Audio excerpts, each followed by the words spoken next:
Welcome, everyone, to the Love Notes podcast. Love is an acronym for lifting others through vision and empowerment. It was born out of an epiphany that it takes 6 to 8 pallbearers to lift you up at the end of your life. And I thought, what if, just what if, we were intentional about lifting others while they are alive? How impactful would that be? Love Notes with Jackie is my answer to that question. A love note is used to improve a relationship. My vision for this podcast is for viewers to hear something that will help them improve their relationship with themselves or with someone they love. I am Jackie Williams, your host. Thank you for tuning in.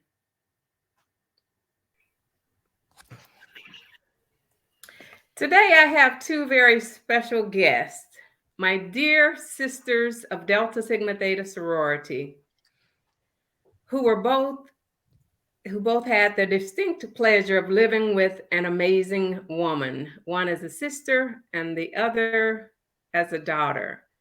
Gwenda Motley, the sister of the late Gloria Jean Watkins, known to the world by her pen name, Bell Hooks, and Deborah Dalton, the daughter of the late Frances Barcroft Dalton, a dancer, activist, realtor, and she was also my advisor when I was initiated into Delta. As an advisor, she was one of a kind, and she laid an amazing foundation for 22 impressionable young ladies in 1989 and created a lifelong bond. We will talk about legacies, but before we do, Gwenda, Good who evening. who was Gloria Jean Watkins? Good evening to both of you, and thank you so much for having me. It is indeed an honor and a privilege to have the opportunity to speak about my sister, Gloria Jean Watkins. She was one of 7 siblings, born and raised in Hopkinsville, Kentucky, during the segregated South, during segregation. And she just was an amazing person. Her, even as a child, she always knew that she wanted to do something in life, that she wanted to be famous. And of course, as a child, she always told us that. And we just kind of thought, oh, Gloria, you know. But she was very intentional about the things that she did, even as a young person, until she graduated and going to the different universities that she went to. Everything about her life was very intentional for her to do what she wanted to do, which was really touch the world by, excuse me, by the feminist movement. She wanted to be a part of that. Uh, she wanted to be an activist. She wanted to let the world know how important it was to love, for us to come back to love. She felt the world had gotten away from just being loving. Uh, One of her famous sayings is that, love is the end of domination, and there can be no justice without love. And so her whole life's work was about teaching and engaging and uplifting and empowering us as women. Thank you. Thank you. Deborah, who was Frances Barcroft Dalton? Well, my mother, Frances Jeanette Barcroft was Dalton, was born in New York, in Harlem, New York, in the late 30s to Alice Geneva Brown Barcroft, and raised also by my grandfather, Linwood Barcroft. She was a young girl who was raised to live life to its fullest, to achieve as much as she can possibly achieve, to notice and recognize the beauty in everything that exists, and do it with a deep understanding of the love of God and Christ in her life and how it can work within community and others. My mother was strong on community. She was raised by a community. She was supported by a community. She went to a college where there was a strong community there. And in that love of community who raised her and taught her and undergirded her, she sought back to love that community either through her activism, her acting, her poetry, her artwork, even in how she raised us as kids, how she was very active at the college here at University of Arkansas at Pine Bluff, and being a key leader in the religious, as a religious advisor in the school, as a chaplaincy, I'm sorry, here at UAPB through Delta Sigma Theta sorority. She loved her sorors. And I know you know, she was just a woman who had so much love to give, and she was able to do it despite um, the programming that society wanted to tell her that she was less than. And in doing so, she impacted people and allowed folks to achieve certain freedoms and rights, or just education, or just how to strive to be better them. And I definitely experienced that as her daughter, my sister and I. Um, it was amazing being raised or having a mother like Frances Jeanette Barcroft Dalton. I definitely saw that community. That's definitely what she gave us. What were they like growing up? Just tell us a story or two. What it was like living with them, and what was it like growing up? We'll start with Gwenda. Well, there were certainly differences in, there's going to be a difference in our response simply because it was mother and then for Deborah. But as a sister, as a sibling, it was, I honestly was a bit intimidated by my sister. She was 3 years older. Uh, we, we did a lot of things together, but mostly Gloria was a reader from day one. She was a writer. Uh, she was a thinker always. And one little incident I always tell is that we lived on First Street in Hopkinsville, Kentucky. And it was a 2-story home with the 2 large bedrooms upstairs. So 3 of us slept upstairs, and that was Gloria, Valerie, and myself. And then our 2 older sisters, Teresa and Sarah, slept in the 2nd bedroom upstairs. Well, Gloria was always writing, always reading, and she always kept the light on. And we would call down to mom and dad, please make Gloria turn the light out so we can go to sleep. But even when she turned the light out, you still could hear her sayings. She's recording something or repeating something or learning something, or you could hear her little scratchings where she was writing something. And so we joke about that and say, well, mom and dad are probably looking down on us and saying, see what happens when you keep the light on. But she was always, wasn't one to do a lot of playing. She was always the one who was sitting alone with the book. She was always the one who was defiant about chores. She felt like she shouldn't have to do them because she wasn't going to be doing them when in her adult life, is how she felt. She didn't need to know how to wash the dishes or how to learn how to cook or clean, because she always said, well, I'm not going to be doing those things. I'm going to have someone do them for me. When we were, I'm going to say at the age of 13, then I and Valerie would have been 11 and I would have been 10, we would walk to the public library from First Street to Liberty Street, which was about 4 blocks. And Gloria would get all kinds of books. Valerie and I, of course, would get one book, and it would be something like Nancy Drew Mysteries, something fun. Gloria would have Marcus Garvey, just classics. She'd read all of the classics. And she'd check out 10 books and we'd have one. And so we just, of course, teased her.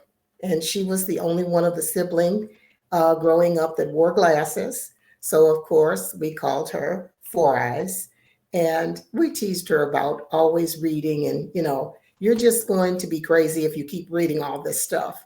But she continued. It was just her way. It was her life. And as I said, she was very intentional about that. She wanted to just consume information. And later we learned that not only did she just read it, she just consumed it so that she remembered it. And she was a speed reader. She had pretty much a photographic memory. She just was, even as a child, and there was not a label or a term at that time as a gifted child for a program for her. Uh, Her teachers recognized that, she had a gift. She would read to the people to the elders in the church. She would go to their homes and read to the elderly ladies and men, and they just loved her. They loved her doing that. She would read in Sunday mornings for the offering, and the deaconess, the elderly ladies would just, oh, we just loved you. We just loved how you made us feel when you read. And so that's just been a part of her life. That's really just who she was, even as a child. Wow. That was beautiful. Thank Wow. you. Thank Wow. you. Sure. Yeah. Thank you. Yeah. Thank you. Getting more insight. Yeah. I love it. I love it. And understanding, especially, Mhm. Jackie just saying, I just knowing her works and and what she was, and you get it. You understand why she was as intentional in her writings, either being Yes. in poetry or her books or discussions about Mhm. feminist theory. It's so thank you. Appreciate that, Glenda. Sure. Thank you. Yeah. And my turn, I guess, to talk about what was it like to be raised by Frances Jeanette Barcroft Dalton. Um, Everything was um bigger than life, I guess, in my mother's thinking. We moved around quite a bit as children. My father was in the military, Mhm. and in the course of growing up, I attended probably 13 different schools before I finally graduated high school. We lived overseas in the United States, traveled to Germany, Iran, and Greece, and Kansas, Arkansas, Michigan. We lived so many different places, but my mother navigated us and our transitions in a family in such a way that we understood that our community was larger than the four people in our household. Mhm. It could have been very easily to isolate ourselves because it was just four of us there, and we were always the four people that we knew traveling. But she helped us understand what community was, and then how to connect with community as soon as we moved to a new location. It was, find a new church home, get a club, get an organization. So she taught us the importance of community growing up, and in that, how to exist unapologetically as who we were in those communities.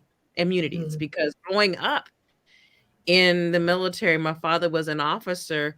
We often moved into communities where we were the one or the only African American Mhm. children there. And she didn't teach us to cower in our identity. She taught us to be very strong and assertive in who we were, because that's how she was. She was raised to know her voice, to speak her voice, her truth. Even when it came to dancing as a child, engaging in civil rights when she was at Virginia Union University, breaking grounds and being in comedy at one time as an actor. So, growing up in a household with my mother, we learned the importance of community, the importance of love. Um, because you can be in the community, but if you don't have love for your community, the way you imprint yourself on the community can either be very positive or very negative. And as Jackie, as you could attest to my mother's service, um, she definitely had a Absolutely. strong impact on the community that was there. her church members. We go to Episcopal church here, and one of the asides was, this was the largest funeral we've had in a while. It's a white Episcopal church with a very dwindling congregation. So they were definitely impressed with how well the community came out. So the beauty of her as my mother was knowing about community, knowing about love, identifying myself fully as a being, as an African American female in a world that necessarily would not want to honor who I show up. And that's either in the white community or the Black community, because there's a challenge, either way. And I think that was, I know that was part of the strong legacy that she gave us in growing up in it. And that's probably why me and my sister are good friends now. We have our clashes, but me and my sister are very close because just she helped. Yeah, she's just the community that she developed within us, with our family and our love. And she would embrace people. If she brought you into her circle, you were her family. It wasn't a neighbor. You were family. It didn't care if I got divorced. My former in-law and mother-in-law, she is still her sister. My stepdaughters are still their kids. Cousins and uncles, they don't care. They were still her family. As soon as she meets you and knows you, you are her family, and that means it fully. And I get it. I get why she was in civil rights activism in college, because you don't sit by idly watching your family suffering without doing something. And she did something. And she would do something often.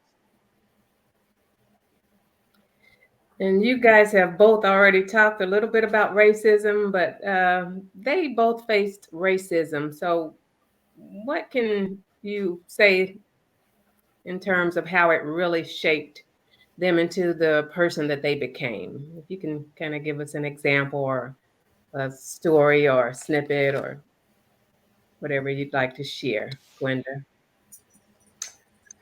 Well, yes, Gloria faced racism. And of course, as we all did, but she observed things a little differently from the rest of us. At the height of integration, we, of course, would have gone to, from our Booker T. Washington Elementary, which is, I'm sure, the same experience as so many of us, and all across the country, and then proceeded on to Attucks High School. Well, Gloria in 68 with integration then went to Hopkinsville High School. And she writes about that in her book, in Bone Black. She writes her memoirs about losing the love of, as you were saying, Deborah, the love of community, that community of teachers that knew us, that knew our parents. Some of them, a few of them had even taught our parents, who lived around the corner or down the street, or, we lived on the east side, and you stayed in your community, and you walked everywhere, and it would be nothing to pass your teacher's house. And we had a pretty unique situation growing up, because our principal at the Booker T. Washington Elementary School was also our pastor at Virginia Street Baptist Church. And so pretty much most of our teachers went to Virginia Street. So of course we saw them all the time. We didn't just have them as teachers and saw them during the week. We also worshiped with them on Sunday. And so that was kind of a unique situation. But then going from Attucks, your all Black school, to integrate. And of course, the Black kids were the ones bused in every situation. So they were bused to Hopkinsville High School. And Gloria really felt the wrong of it. It was not a good thing for her. And it wasn't a good thing for any of us. But so many times in situations, there were teachers who, didn't know you, so automatically assume, well, you don't know anything. And she set about proving them wrong that way. She was in a speech contest, I remember one time, where they had the contest, I Speak for Democracy was the title of it. And they spoke on the radio. And then their judges, of course, didn't see them, they just heard them.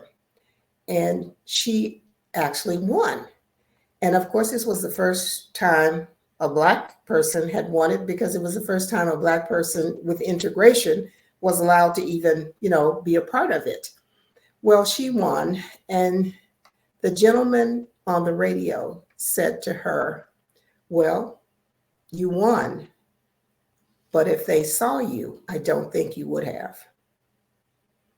Wow. And so she had lots of little incidents like that. In her book, Killing Rage, she writes a lot about that, about incidents, racial incidents. One in particular that comes to mind. She was on an airplane going to a speaking engagement, and she was in first class. And of course, there was a woman on the plane who reported her to the stewardess because she didn't think that she should be in first class. Didn't ask, who she was or anything, just immediately said to the stewardess, "I think this person is not supposed to be here." So she writes about, incidents like that where she had faced racism. But I think for her, it was, although it made her angry at the time, I think it fueled her to prove to the world, well, no, I can, I have a right to do this. I have a right to be here. If I can afford to pay for a first class ticket, I can be here in a first class seat. So I think that fueled her to look at those injustices and look at injustice all over the world, and to speak about them, and to let the world know, if we're always in the action of being loving, then how can we continue so much injustice and racism? And so those are some that, that fueled her, even as a young person with integration. Thank you. Thank you. Deborah, what can you share? Okay, so there's a lot to share listening to Mother, but thank you, Gwenda. I appreciate you sharing your stories as well. I reflect on my mother growing up in a predominantly African American community in Harlem in the 30s, coming off the Renaissance. Oh, wow. My mother is, being sponsored by debutantes by Count Basie, and my grandmother was in the National Council of Negro Women in New York there. So she was raised in Black excellence in that era. So she had a certain feeling of expectation of her value. She was a part of a group called the Bernice Johnson Dancers, and living in New York City, there was another league group which was called the Rockettes. And at that time, even though the owner of the Rockettes was still kind of racist, you had the stirrings of some civil rights conversations. They wanted to integrate the dancers, so they went to the studio to have certain picked out dancers to come audition. And the significance of that is they still were trying to say they wanted to have certain leg colors, body shapes that matched the Rockettes. So a couple of those dancers auditioned and were received the invitation to join the Rockettes. So they're auditioning, they're training, they're learning the routines, and they're learning all the skills to be a New York Rockette. They get to the position of actually getting their uniforms and fitted for them. They got fitted, and they're getting it fitted for those uniforms. And then they discover after the uniforms, while the uniforms are being made, that they can't house these Black dancers in hotels and the traveling teams. No hotel would allow them to be a part of that team and travel and there was no way they could secure passage of my mother and the other dancers to travel in the United States with the New York Rockettes. So then they had to pull their invitation. So she had the opportunity to be in this, but could not because, she was a Black woman, even though she quote unquote looked the part because of her skin complexion.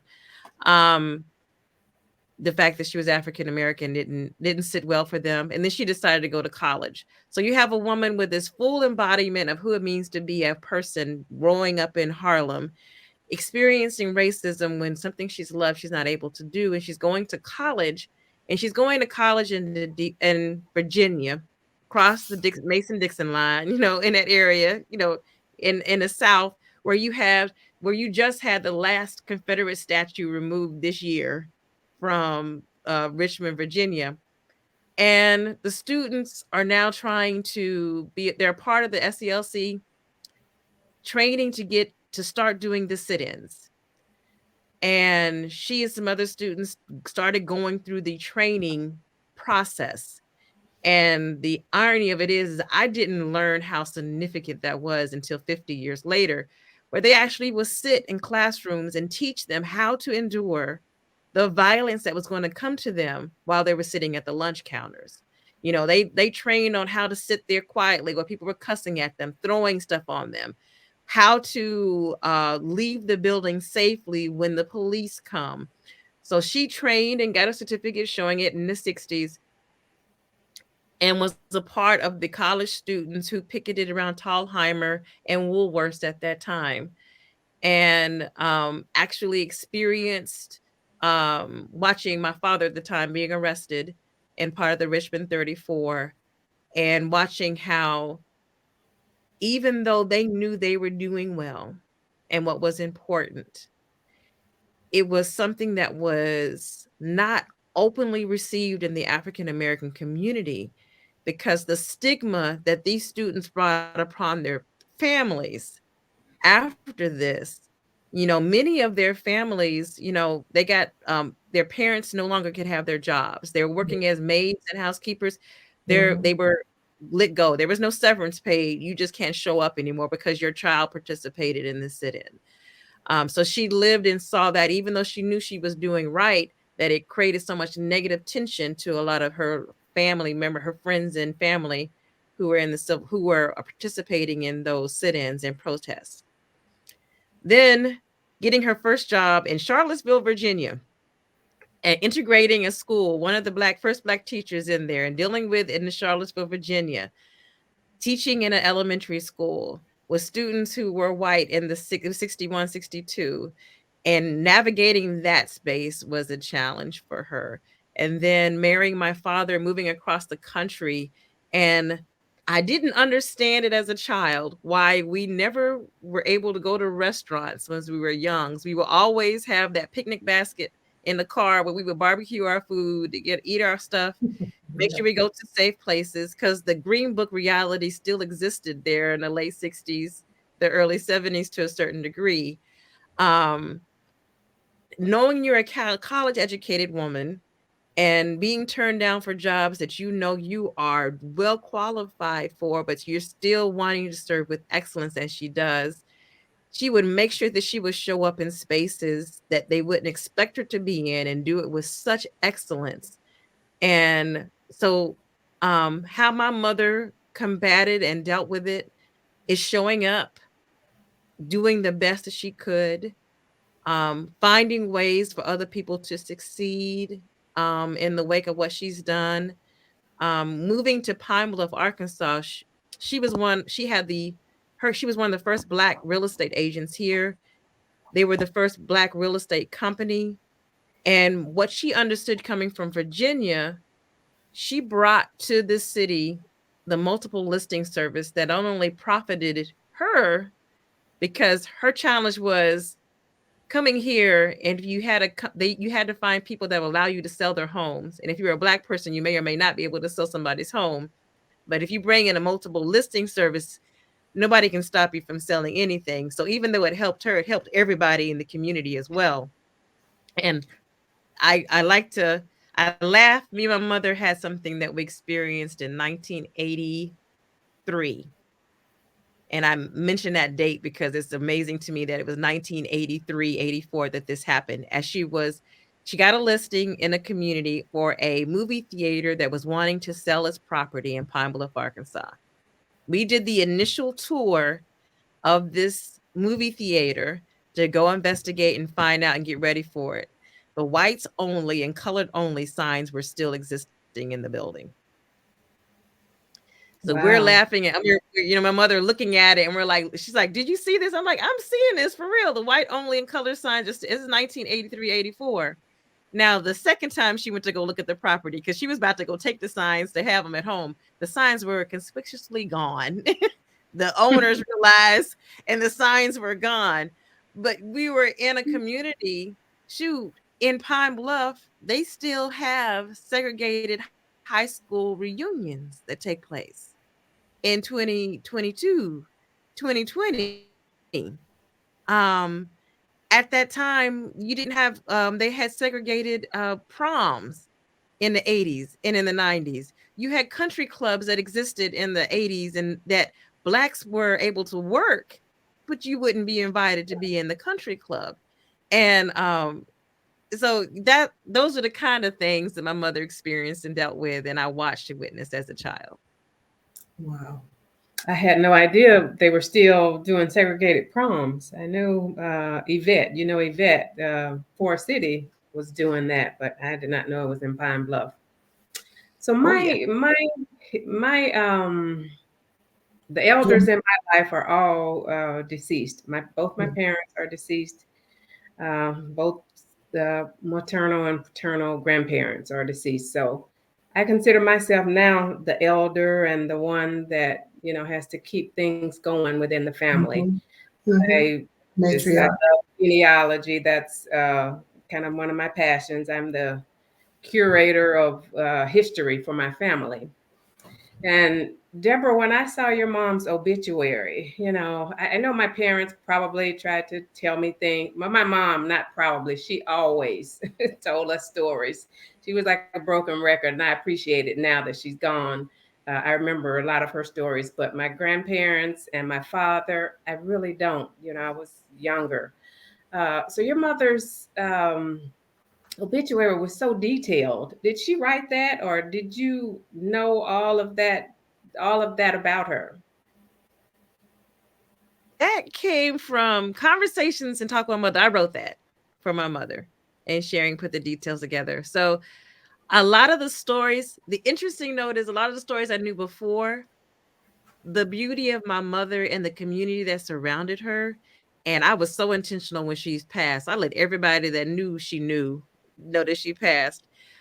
We received calls from my mother's roommate in college, and she sat down and shared some stories with us. My mother went to college with Jeremiah Wright at Virginia Union, and through my church, I keep in contact with him because he's been a guest pastor at our church, and every year I send him a note. He remembers my mother, so he was one of the people that I reached out to. He made sure that my mother's roommate knew that my mother passed. He connected us with her, and she and my sister and I sat there on the phone, and we just listened to more and more stories and details. Um, so some of it is at her, some of it is because I remember getting the invitation when the Richmond 34 was celebrating their 50th anniversary. And my mother got the invitation to come on behalf of my father because he had passed at that time. And we were like little suspicious at first. Like, who just trying to get you to fly to Richmond to do what?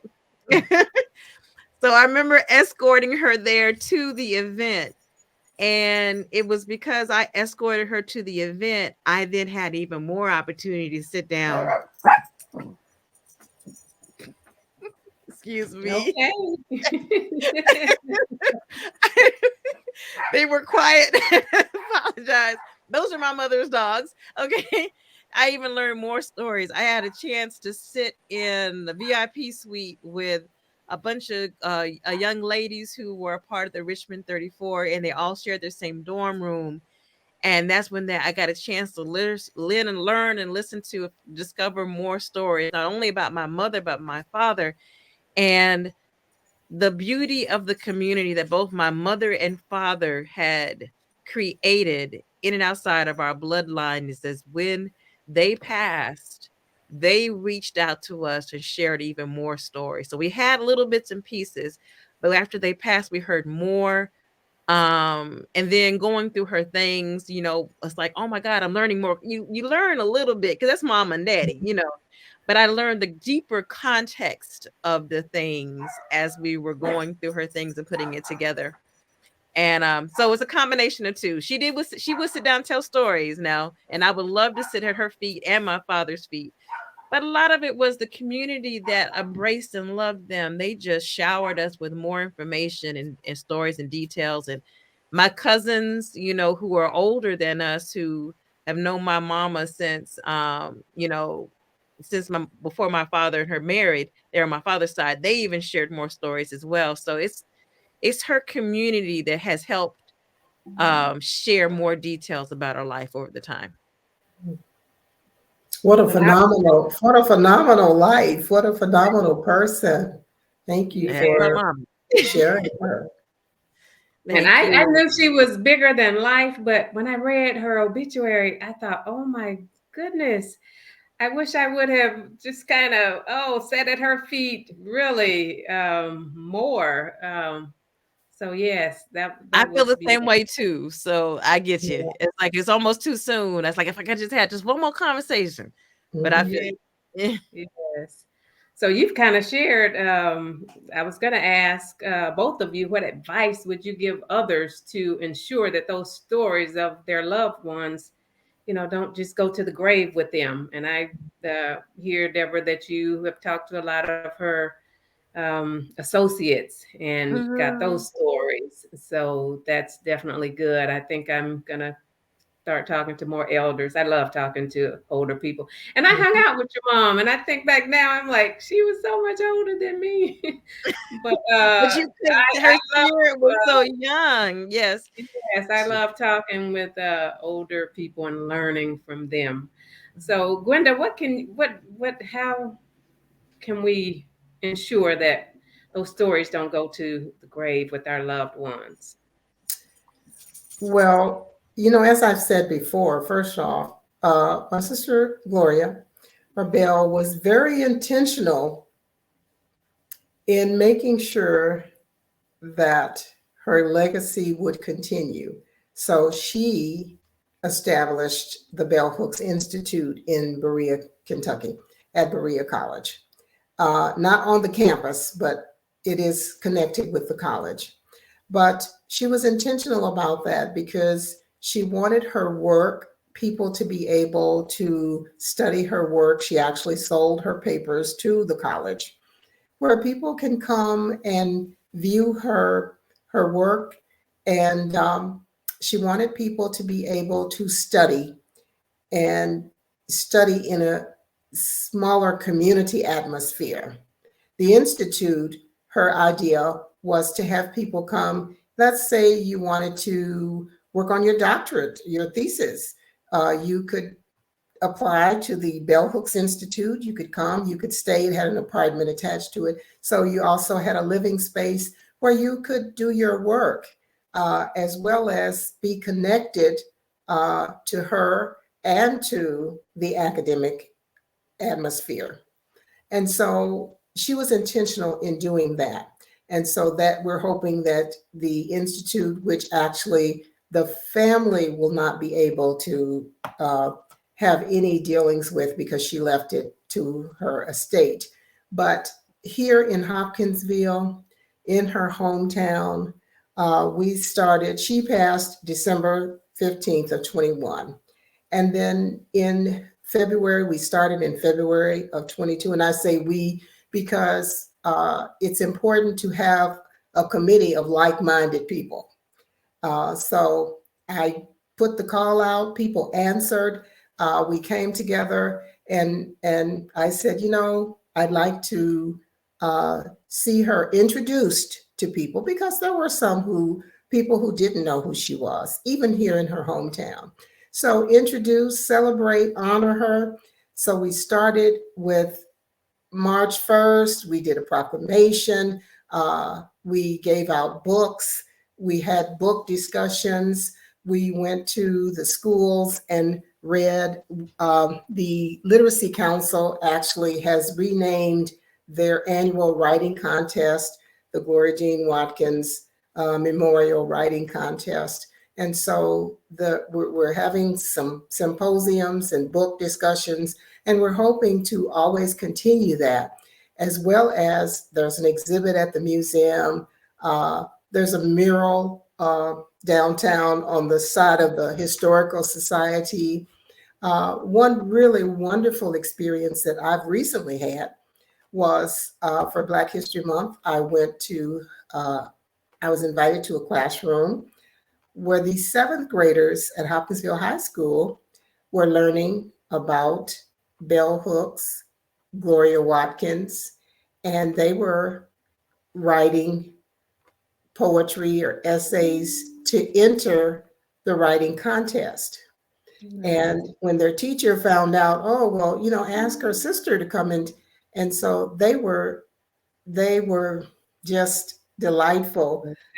She would have just been so proud and excited to meet young people, seventh graders, who knew of her life. They had studied, they knew facts about her. And at the end, they asked questions, very thoughtful, provoking questions. It was just amazing. It was an amazing experience. And that's one of the ways it continues, to continue spreading her life's work and what she wanted, what she wanted to accomplish in life. It's wonderful for a seventh grader to, or even younger, to hear, well, this person is from my hometown. They graduated from Hopkinsville High School. And now look at what they've done. They're world renowned. And so for us, even as a family, we knew she was worldly. We knew she was famous. But honestly, the true impact did not come until she passed, when we were just surprisingly, amazingly overwhelmed with the response from people all over the world. And so it wasn't just here in the United States, it was all over, that people were writing and speaking about her and how she had changed their lives, or what an impact that she made through her work, which is exactly what she wanted. It was exactly what she wanted, to be able to make an impact on the world. And she certainly did that. She certainly did that. I was very impressed by that celebration at the theater.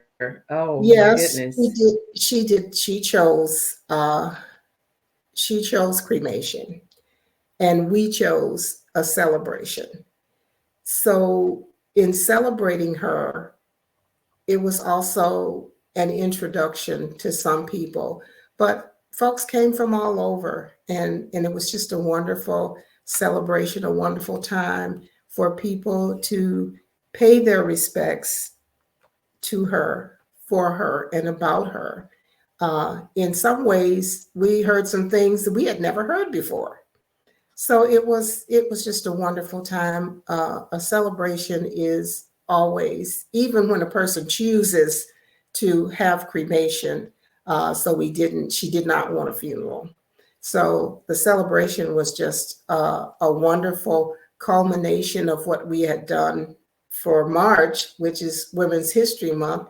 So the Hopkinsville community just came together and just really celebrated, presented, honored her in just a wonderful way that we will always be very appreciative of. They did. I feel blessed to have been able to attend it. It was beautiful. Thank you. Yeah, as a poet, I just feel honored that I existed on the same planet as she did at the same time. Thank Yes, you. yes. Thank you. Yeah, her works and her words has blessed me deeply as a poet as well, as individual, as a Mhm. female, as a Thank you. theologian, seminarian. Her books were in my seminary studies. Mhm. They were in my literature studies in school. So yeah, it's been it's just that's a blessing. Okay. Thank Had to you. get it there, Jackie. Yeah, thank you for adding that. I was just going to ask, what are you and your sister and any other family members planning for your mom? And is there any advice that you would like Gwenda to give you in terms of creating that legacy for the people? I mean, the Mhm. legacy exists for you and your family, of course, but Mhm. something external, tangible. There's two things that we have set up. My sister set up a scholarship in the name of my father in Houston when he passed in Houston, Texas, the Delta Alumni Association. And we're looking to do the same thing here at Pine Bluff Alumni, focusing on the Delta Eta Sora. So we're interested in supporting, in my mother's name, Mhm. education, to folks who had education. The and in my remarks that I shared with my mom, the biggest legacy that my mother would want for anybody is to live their life to the fullest. Just Mm. remind people to always live your life to the fullest, live unapologetically, and to understand that the love that God gives you is for you to give to other folks. So don't be stingy with your love. Give it to as many people as possible as you can. Yes. That is the best way to honor my mother's life outside of a scholarship we can give, is just living your life to the fullest, to every single moment that you can. I mean, and she truly embodied that understanding in her I can life. attest to that. She did. Yeah. I can attest to that. I can. I can. So, Gwenda, how can people contribute, or what can we do? What can one that would like to continue Bell Hook's legacy? How can we support? What can we do? Where's the best place to buy her books? People tend to just Yeah. go to Amazon and they just come from everywhere. But so that the contributions come back, where's the best place to buy her books? Well, currently, we don't have the rights. And I say we, I say the family and the community group that we're forming. We do not have the rights to her books or royalties. And so right now, unfortunately, the only way is through Amazon or the book publishers. But we are currently in the process of establishing uh, a foundation, something that in her name, the Bell Hooks Literacy Center, something that will continue where her work will continue, where we can continue educating young people, touching young lives, and educating that way and building up our community through education. And we hope to have scholarships. We are in the process of building that and establishing that as we speak. So Okay. we're hoping to have something very definitely in the very near future where people can donate or support or uh, have input into how to continue. I think it's important that in her hometown, and people have embraced her here in her hometown, but we as a family and community would like for there to be some physical site where people can come and learn of her, some physical site where people can get support, uh, literary literacy. She was that was one of her main focus was on literacy and how important it is for our young people to learn to read. That was just so important for her. And we'd like to continue that. We'd like to have something that will continue her legacy of love of learning. So we're hoping to have something soon. Okay, stay tuned, everyone. Yes. Stay And tuned. if y'all want a poet laureate to help, All you right.